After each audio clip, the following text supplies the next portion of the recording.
James Prosek, internationally acclaimed artist, writer, naturalist. James is that unique artist who is attempting to build bridges with the worlds of natural science and the visual arts. His art has been shown in galleries and museums around the world, including our great state of Connecticut, where he is well known at the Wadsworth Atheneum and also the Aldrich.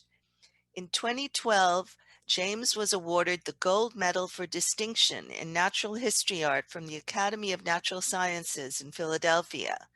Please join me in welcoming James Prosek. It's great to be here. Thank you for having me speak as an artist during a science gathering. I think through the course of my talk, it will become abundantly clear that Darwin has been a huge influence on my work. I grew up in Easton in southwestern Connecticut in Fairfield County. I live 2 houses down from the house where I grew up. I'm currently in my second floor of my barn studio where I work. This is my order. I'm starting with this image because it kind of roots us in a particular location, Easton, and expresses some themes that I've been tossing around for pretty much my whole life.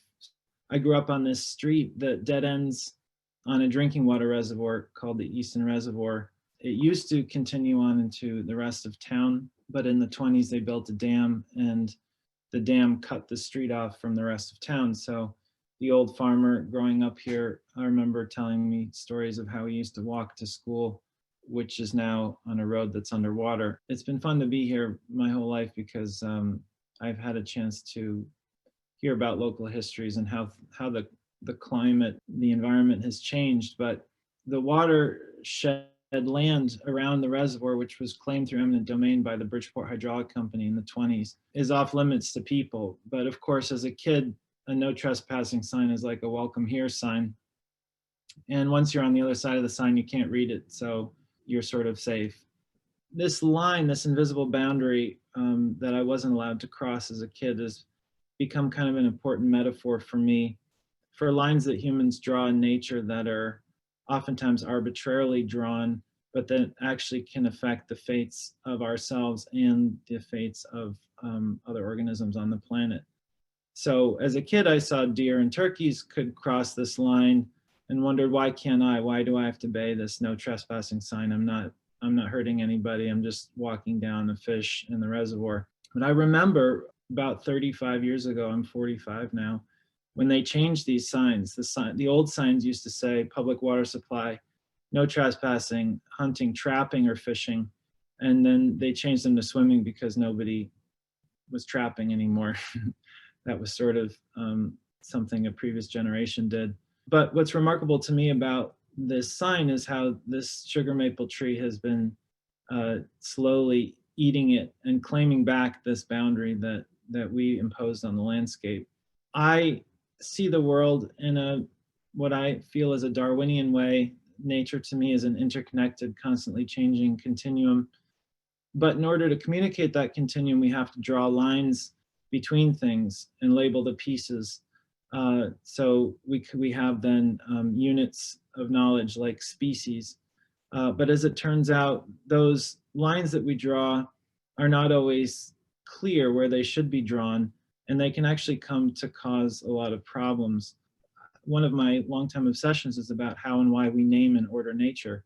In order to name nature, we have to chop it up in pieces. Discrete units like organisms do exist in nature, but at the same time, there's this sort of web of life and fluidity where we're all descended from common ancestors going back hundreds of millions of years. So there's a connectivity and a separateness. But I think that once we create a map to communicate the world through language, we lose sight of the interconnectivity of things sometimes because in the real world, everything is influencing everything else in an ecosystem or on the entire planet. And we come to sort of live in the map instead of the actual territory. So that'll be a theme. And I would go on about this metaphor of walls with New England stone walls and stuff, but we don't have enough time. I could talk for an hour just about this image. I grew up, as I said, in this town, Easton. My father grew up in Brazil and fell in love with birds as a child down there. And when he moved to this country, to New York City originally, and then New Rochelle, New York, and then Connecticut, he continued to pursue his love of birds. And when I was a kid, he introduced me to nature through his love of birds. This beautiful magnolia warbler flew into the window of our living room when I was a kid, and died. But he wasn't afraid to pick up something like a warbler, a dead warbler, and put it in my hand. So that tactile connection with nature was very important to me. I later fell in love with fishing, and that also provides a physical connection to an animal, but then also a tactile connection when you're holding the thing in your hand before you let it go, or maybe choose to eat it. But my father started his career in the Merchant Marine. He went to Fort Schuyler, a SUNY, a liberal arts school that focuses on maritime careers in the East River in New York. And but after years of sailing, he gave that up and became a science teacher in the town of Trumbull, teaching earth science and astronomy, because he learned a lot about celestial navigation in that job, and was always inquisitive and loved to learn. He loved poetry, but he's still alive, but he turns 80 actually next week. But he introduced me to the work of Emily Dickinson and Emerson and Thoreau. But really, it was evolution was his big kind of passion, and he was always reading the popular evolutionary biologists of the time, Stephen Jay Gould, E.O. Wilson, and that was what he talked about all the time. My dad sort of is not as good at having a conversation as he is at teaching, imparting knowledge. So everything to him, and I know this isn't necessarily true in nature, but he was always trying to figure out why things that humans did, why we did them, what survival value did they have, why did we continue doing certain things, what evolutionary value did they have. And those questions he was constantly asking sort of seeped into my life. Even though I didn't become a scientist for a career, I think that evolution and thinking about the biological world and how it's come to be is just one of the most, I mean, how could you not be interested in it? It's everything. I, as an artist, marvel and an observer of the world, which scientists are too, of course. I think that artists and scientists have a lot in common. We're both, hopefully close observers of the world. I think artists sort of try to document things in the realm of personal experience, things that science can't quantify or solve. And I wasn't sort of maybe as clinically or empirically minded. I float a little bit more, maybe.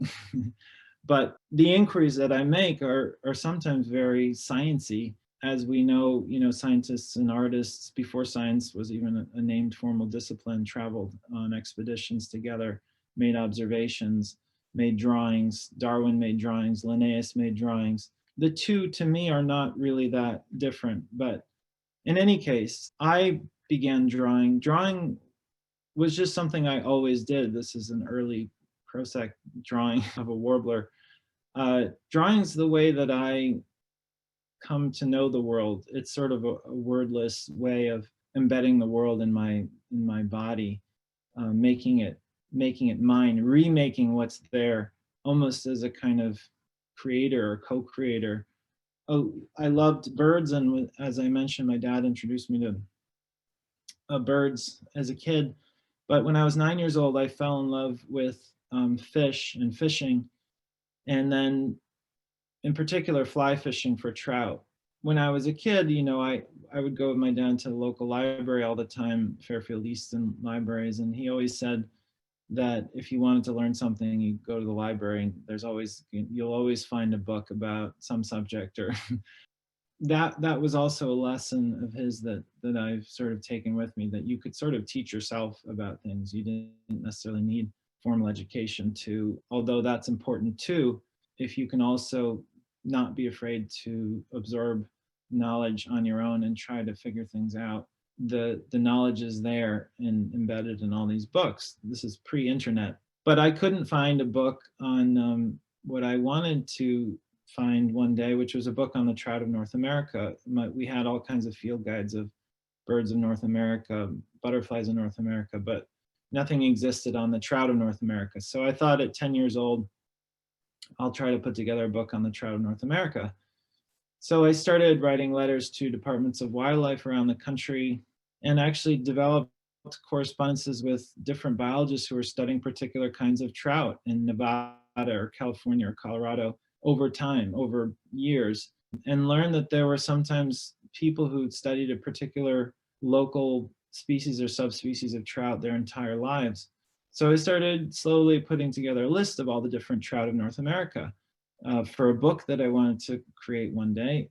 But I realized I came across this sort of problem relatively quickly that I hadn't anticipated, because in the books that I had about the birds of North America, for instance, there was a picture of a bird and then there was a name on the opposite page. And I thought, well, all these names are absolutely decided upon. That there are scientists out there who figured out all this stuff, and it's there's no argument about it. But as it turned out, no two of these biologists could agree on what a list of species of the trout of North America would look like. And part of the reason for that is that they couldn't really agree on what is the definition of a species was exactly. And that's because when you try to take a nature that's fluid and interconnected and constantly changing, it's not always clear where the lines are. Trout are particularly tricky, a trout, char, and salmon group of fishes to classify because of the way they evolved over successive glaciations. The northern hemisphere would freeze, then it would thaw, then it would freeze, then it would thaw. And every time that happened, the trout had to retreat to the oceans or find or survive in little refuges where the ice didn't form. And then when the ice melted, they would recolonize the rivers and lakes. But sometimes an older population, a relict species, would survive in a pond somewhere. And when the next generation came in, they would hybridize. So it's just really messy. The bottom line was I had a lot of trouble trying to put together a list of all the species. Some people said like the trout from the Snake River drainage in Idaho and Wyoming and Montana was a subspecies. Some said it was a full species. What I learned was that I lost faith in the reliability of names or discrete units to describe a nature that is in constant flux. And it kind of matched up with what I was learning from my father about evolution and how things change over time. In the book that I ended up doing on the trout of North America, I had to sort of make certain decisions about what fish to put in, and I wanted more fish in the book, so I pretty much put every fish that had ever been named in there. But I had to describe in each description of each fish that people constantly argue about whether this fish is a separate, discrete unit that's worth being named or not. These exercises are not just sort of intellectual and inconsequential, because certain laws like the Endangered Species Act favor individual animals that have more of a wall around them in our minds.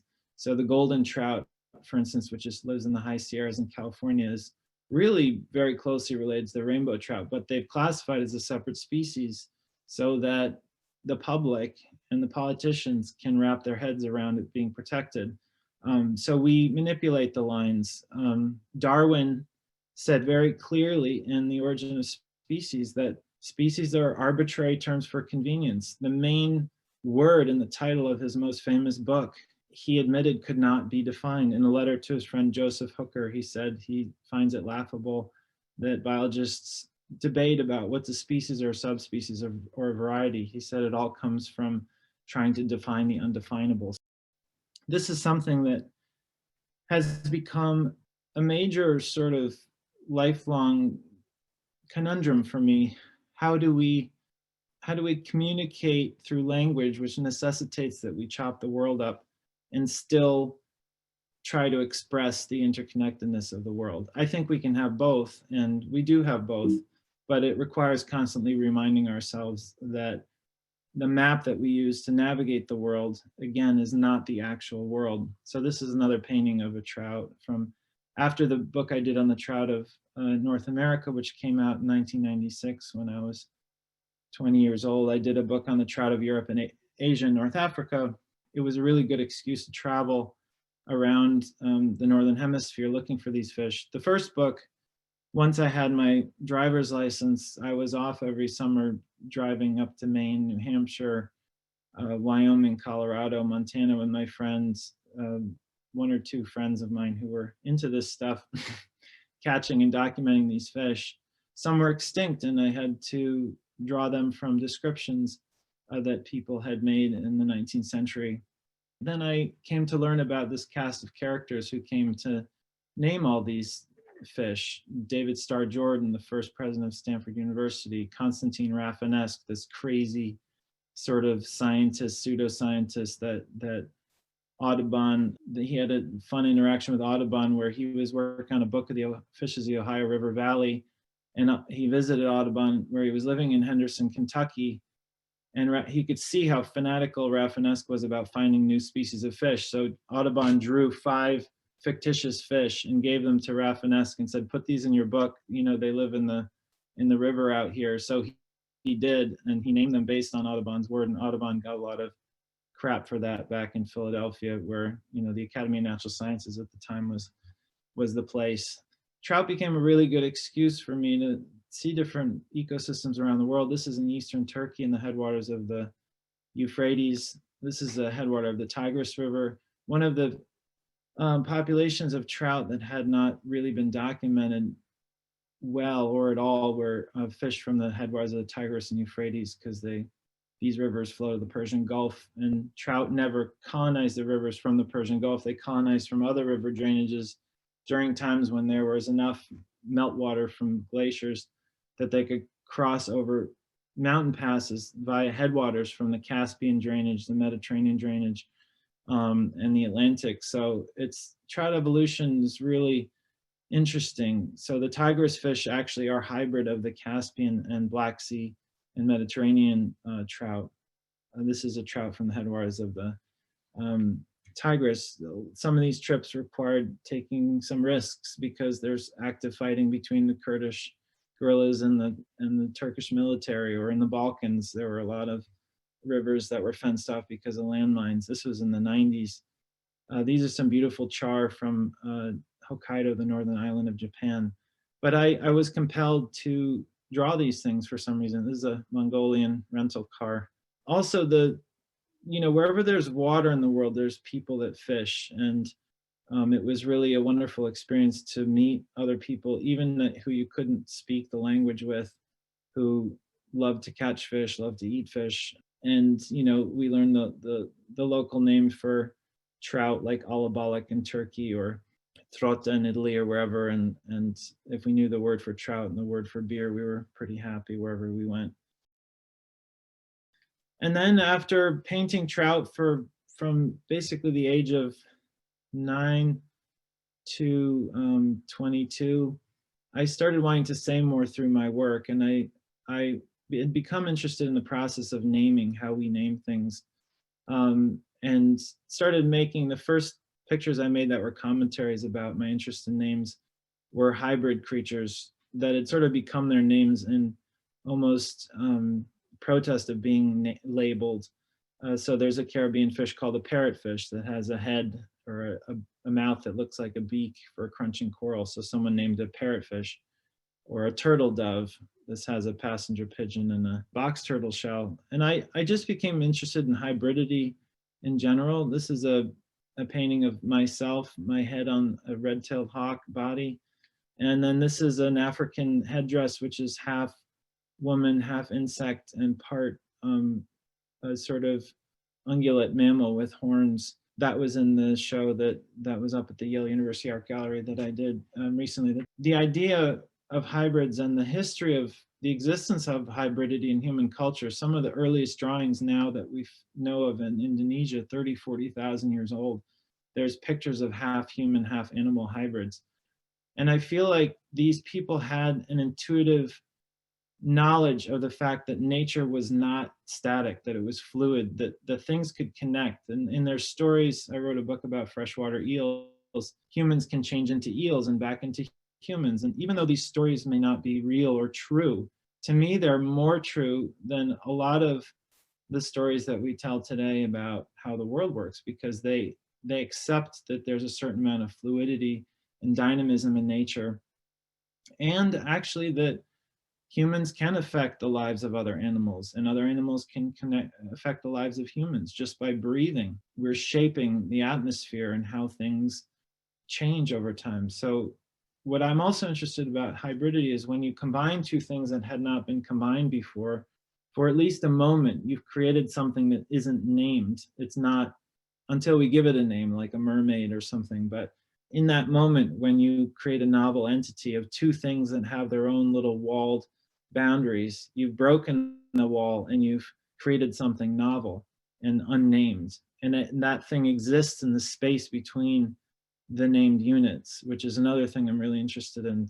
Like, so if you imagine you take the trout of North America and you chop them into species and you put labels on them, all of a sudden you have this space in people's minds between those labels that really is still there, all the intermediate stages that we don't see anymore on that evolutionary timeline. And I wanted to sort of manifest or make that space visually available. So I started drawing creatures like the sea dragon and drawing the space between to sort of express that this space existed, and remove the names. Typically in natural history paintings, you have the common scientific name next to the animal. And I also drew these sort of funny tool creatures. This is a cockatool. It has a Swiss Army knife as a crest. Things that had evolved because in conservation, modern conservation, we tend to protect things that are useful to us, or that serve a purpose, or that we find charismatic or beautiful, like elephants, and then stuff that's sort of ugly and slimy, like eels, that are just as important to, I mean, if not more important to our freshwater ecosystems than any other fish on the east coast of North America, get sort of pushed aside because they don't really serve any purpose for us. We find them to be ugly. I think they're really beautiful. But anyway, so these animals evolved to be useful so that we would protect them. So this one has tools on its head, and this duck has a drill bit for a beak. So they acknowledge evolution through, natural selection, or in this case, maybe even just human artificial selection. In the Yale show, I have a whole series of these birds with different tool appendages, fish hooks and pencils and paintbrushes. Also in this exhibition, I juxtapose things made by humans and things made by animals, because I don't think that humans, as much as we are sort of special as an organism, we're pretty cool. Other animals make things and they've been our instructors. I mean, I don't think you can look at a basket like this ancient Syrian basket in the upper left and not see how it could have been influenced by looking at weaver birds making their nests in Africa, or the materials that birds use. The one in the lower right is a hummingbird nest made of lichen and cobwebs woven together. Evolution's a great creator, it's a great artist, and that's what fascinates me about it. It's constantly testing the limits of what's possible in form and structure. And then the things that evolution makes also are constantly pushing the limits of what's possible. Birds make nests, humans make baskets. We talk about art. A modern definition of art is something that, or art and artists, or the product of artists, that art is made for art's sake, that it doesn't have a purpose. Anything like a vessel that carries water, or something like a knife, is usually relegated to the realm of craft. But art has this sort of pure intent where you're just making it to be art, which I think is kind of interesting, but also a little bit baloney, because I think that artists are some of the people who are pushing the limits of form and structure more than anybody else. And what they do is possibly eminently useful, because those innovations could actually be useful for our survival one day. We just don't know. But so I don't know why there's this kind of snobbery about uselessness being more kind of intellectually high, high culture. You get the point. that's why in these juxtapositions in the exhibition at Yale, I wanted to put some of these art objects next to craft objects or things made by animals. In the upper right, we have a sculpture by Ruth Asawa. In the lower right, beautiful basket made by Southwest Indigenous people. And on the left, an Indonesian fish trap. I've become, over the course of my life, really interested in the Adam and Eve story because I'm interested in naming. And Adam is the first person, at least in the biblical story, who is given the task by God to name the animals in the garden. He's really the first taxonomist, and you could say that taxonomy was the first profession, not prostitution. But in any case, God in the Genesis story takes essentially what's an interconnected whole and starts dividing it up into light and dark, air and water. And then he takes a lump of clay and separates it from the earth and makes man. And then he gives man the task of continuing to fragment nature through the act of naming it, naming the animals. And once the animals are named, I think the relationship to nature changes.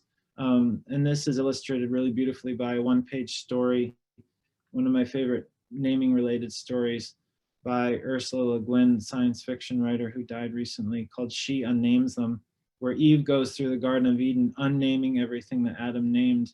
And when she's done, she hands her name back to Adam and walks out of the garden in protest, because she felt that once the animals had been named, that somehow this clear barrier had started to exist between us and them. Once you name something, it becomes other than you. And obviously, naming and labels and boundaries, racial boundaries, gender identity boundaries, are very dangerous and important social issues that all really come down to drawing arbitrary lines in an interconnected world. I've engaged in scientific-ish practices. I'm a volunteer curator, curatorial affiliate at the Peabody. I've joined on different trips, but in particular this trip we made to central Suriname, this former Dutch colony north of Brazil, to look for new species of birds. So I wanted to write a chapter in the book I'm working on about naming nature, about the process of how new creatures are named. So in this case, we helicoptered into the middle of this country, Suriname, because no biological expedition had ever been made in this region. We didn't even know if we'd be able to find a spot to land the helicopter, and it was sort of a little bit of a harrowing journey, but that's another story.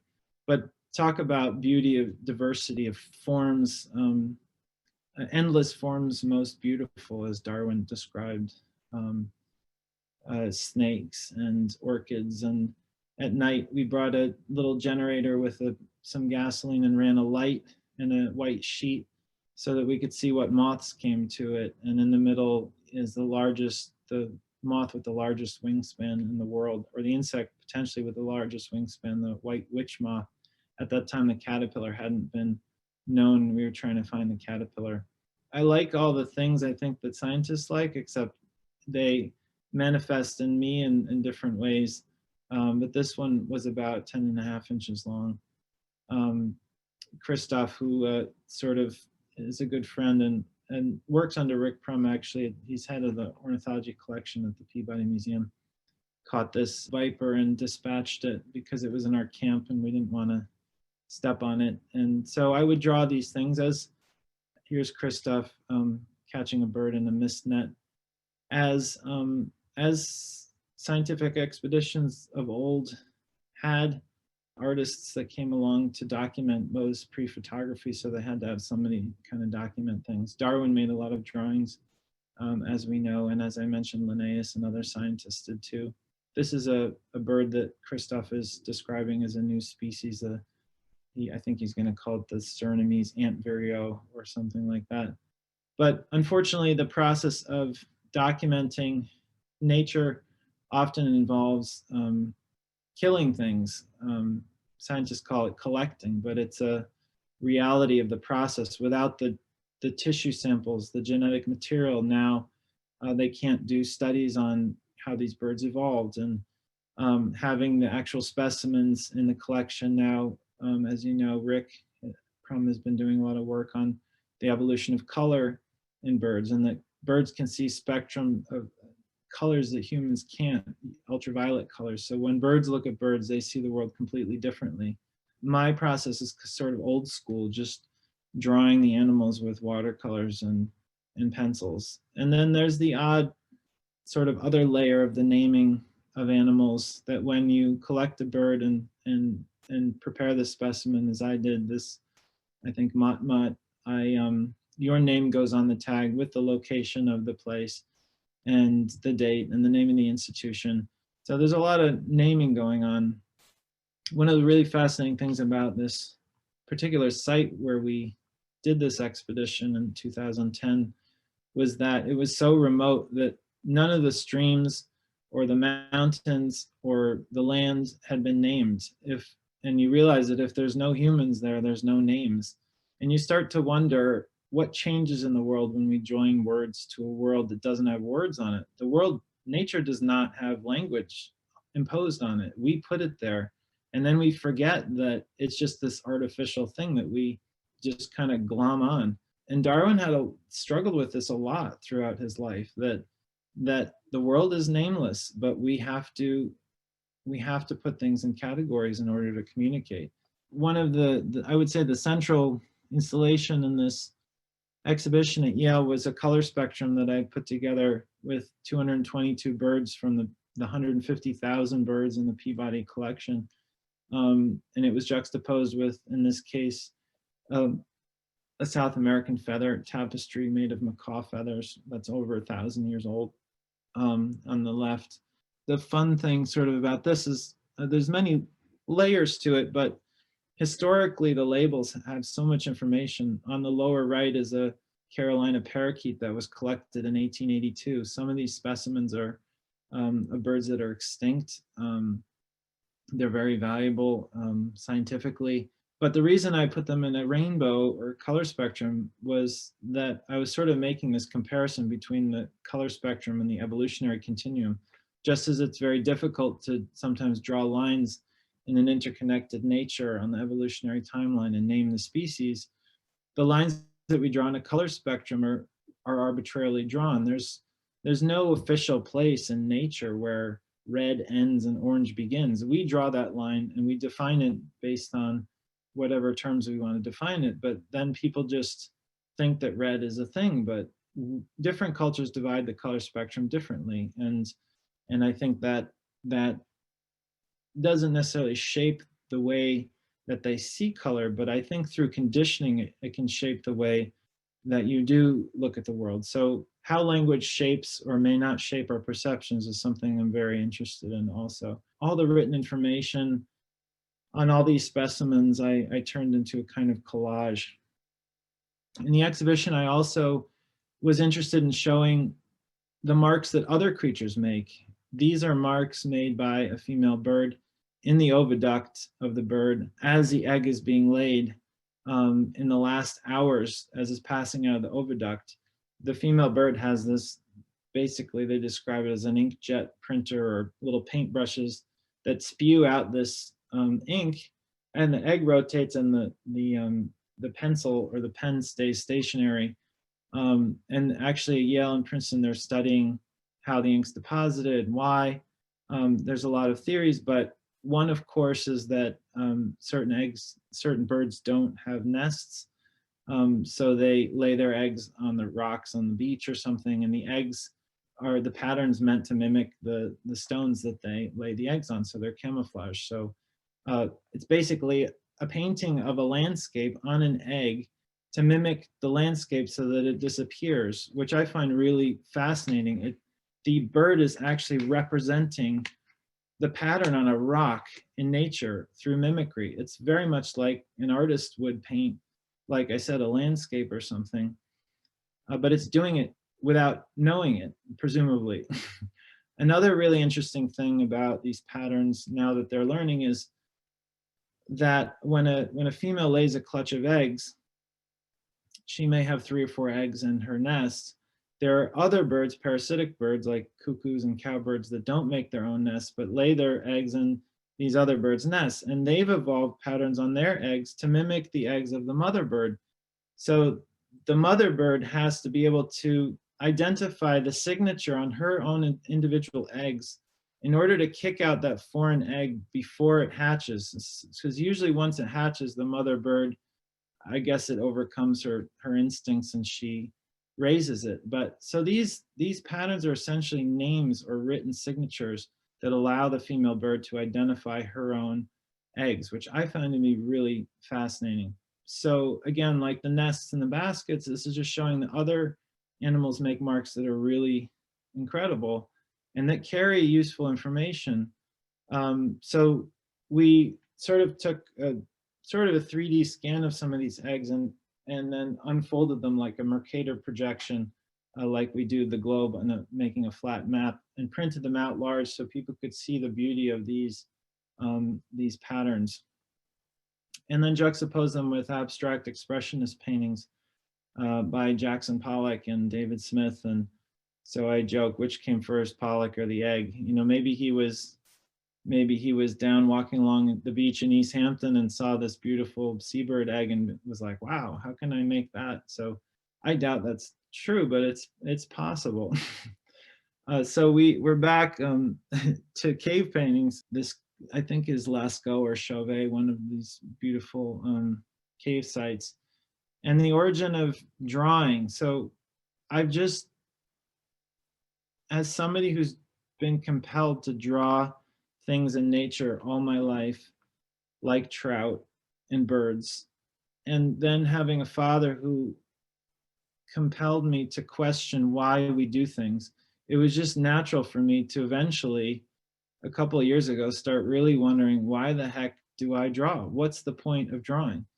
Drawing to me was probably started as a mistake, as an innovation that humans had, that somebody took some blood and went boom on a cave wall, and they saw the image of their own hand on a wall.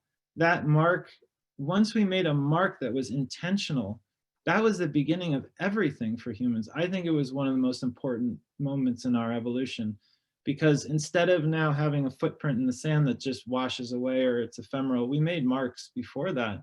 We had a mark that actually carried a record of our being there, of our human history. We could look at that handprint on a wall and say, we are here. Like, this is an acknowledgement of our own self-awareness as humans. This was the beginning of recorded history. This was the beginning of written language. So to me, it's not why we drew or why we first drew something. It was, why did we continue to draw? Because I don't think that we would have continued to draw if drawing was not incredibly important to our survival. Once we had these images of animals, we could communicate in nature when nature wasn't in the room with us. It's like sorcery. We could conjure an entire world, a secondary nature that was an imitation or mimicry of nature. This is the power of representation, I think, is something that drives survival in all kinds of species. We know about mimicry in snakes and in butterflies, imitating other things, representing them. And that's why I'm also interested in language. Written language and spoken language are both representations of the world using the materials of something else. Spoken words, we use sounds to represent things like trees and birds. We can conjure an image of a tree just by saying tree, which is, again, kind of like sorcery. When we could sit in a dark room and we all have this concept of what a tree is. Unfortunately, it's a reduction of nature. It's not nature.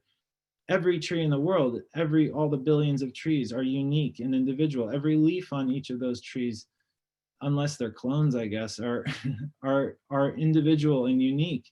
But we can't communicate the complexity of the natural world as it is. We have to reduce it to simplified concepts. And then we end up with these flaccid words like tree that do a disservice to the beauty and diversity of nature, but we have no choice. We can't comprehend or communicate nature in its full complexity. Aldous Huxley's come the closest, in my mind, to writing about this in Doors of Perception, which is about his experimenting with psychotropic drugs.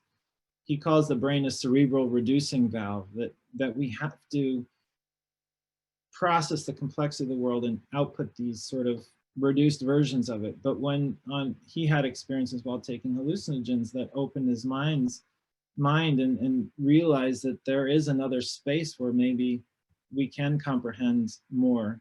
So I become really fascinated in these early drawings. These are ones that I saw in Zimbabwe. This is in Wyoming, a place called Legend Rock. And then you start to think about it and you realize that other animals make marks. These are birds in the snow. We go outside and we see.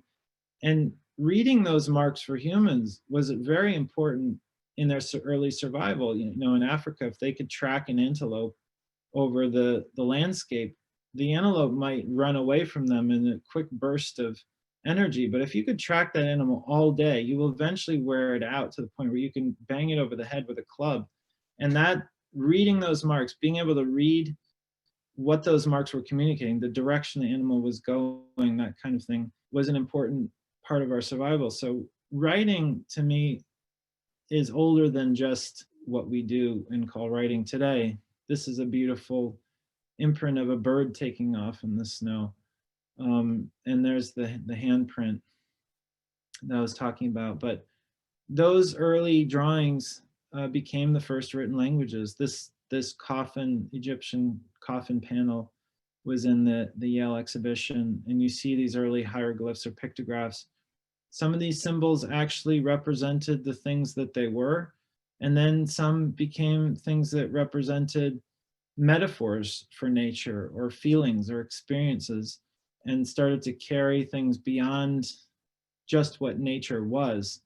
And as time went by, those early symbols that represented nature on the left, like the cow, became abstracted into our modern alphabets, where the symbols don't represent things anymore, but they represent sounds. The letter A in our alphabet is a bull's horns turned upside down, you know, the bull's head with horns. And you can trace a lot of our Roman alphabet back to some of these pictographic languages. Some languages still have pictographic symbols that, like a symbol for tree can resemble a tree, for instance. And I have become very fond of silhouettes and use them in my artworks, like this one of animals from Oregon, because I think they carry a lot of power, and for a flat two-dimensional thing, they can carry a lot. Darwin hypothesized that human language developed its complexity in The Descent of Man. He wrote about this through the imitation of nature, of bird sounds, of other animal sounds. And through imitating these sounds, we also not only gained new and complex vocalizations, but we also gained an ability to lure sometimes an animal towards us by imitating its call. We know people who duck hunt or hunt for elk. They make these bugles and duck calls that, through the representation of nature, the imitation of sounds, we forge a closer relationship with these animals, bring them close enough to kill, to trap, to eat. I marvel at how primitive the tools that I use every day to make my work and make a living, pencils, wooden handled brushes with animal hair, charcoal out of a fire pit, that you can make and communicate symbols and pictures with these things. And why, in the age of these things and all our, you know, great technical advances, how is it that these very primitive tools are still relevant? I think that there's still no way that you can take a thought out of your head, something that's ephemeral and not easy or even possible to articulate, and put it down on a surface where it can be recorded. This is still, I think, the most economical and fastest and most efficient way to do that, because when you're typing it on a computer or on a phone, it standardizes the mark. It doesn't show the mark of an individual anymore. It shows a mark that's even more reduced from nature than handwritten mark, which communicates a lot more. It's only relatively recently that I've been thinking about the power of representation, of mimicry, of artifice, of these tools that help us not only capture nature, but communicate with nature. So I was engaged in two forms of representation as a kid that I was really intensely passionate about. One was drawing the trout, and the other was catching them by making these little imitations of insects with fur and feathers tied to a hook to try to get a trout to eat them. And I realized recently that these two things are part of the same process. I'm making an imitation of nature with the materials of something else. So the trout I make with watercolors on paper, the fly I make with fur and feathers tied to a piece of metal bent in the form of a hook. And when I make that imitation of an insect, I'm making it to look like what I think an insect looks like a grasshopper or an ant or a mayfly. And when I throw that thing out into a stream, if a trout looks at it and also thinks that it looks like an insect, I'm essentially communicating with that fish. That fly, that imitation of nature in a secondary world, is a translation device between the language of a human and the language of a fish, which I find to be really amazing. And I have to say also that the act of drawing hundreds of trout, or maybe even thousands of trout as a kid, definitely made me more efficient at catching them. There's no question, because drawing focuses your mind and your attention and your imagination on what you're looking at in a way that I've never found a way that does it in a more kind of intense way. Writing an experience down doesn't do it for me, even though writing is descended from drawing. They do very different things. So we even in hunting, past and present, sometimes dress like nature. These native people in a George Catlin painting with a wolf skin, trying to get close enough to a bison to shoot it with an arrow, because the bison paid less mind to a wolf than they would a human walking up to them. So the mimicry of nature, the representing nature, becoming another animal. There are some groups of people that in the Siberia that hunt for elk wearing an elk skin, and part of what they're afraid of in their spirituality is that if their imitation's too good, that they'll cross over into the realm of elk and leave the world of humans, which I think is fascinating. As much as it may not be true to a humanist, I think it carries a lot of value, historically and otherwise. I'll end with this because it's a drawing that Darwin made, where at the top he famously writes, "I think ... and then he draws this picture of a tree. So why didn't he, instead of using language, he could have wrote, "I think nature's a tree," but he didn't. He, like a tree or a web, he drew a picture, because drawing can do something that language can't.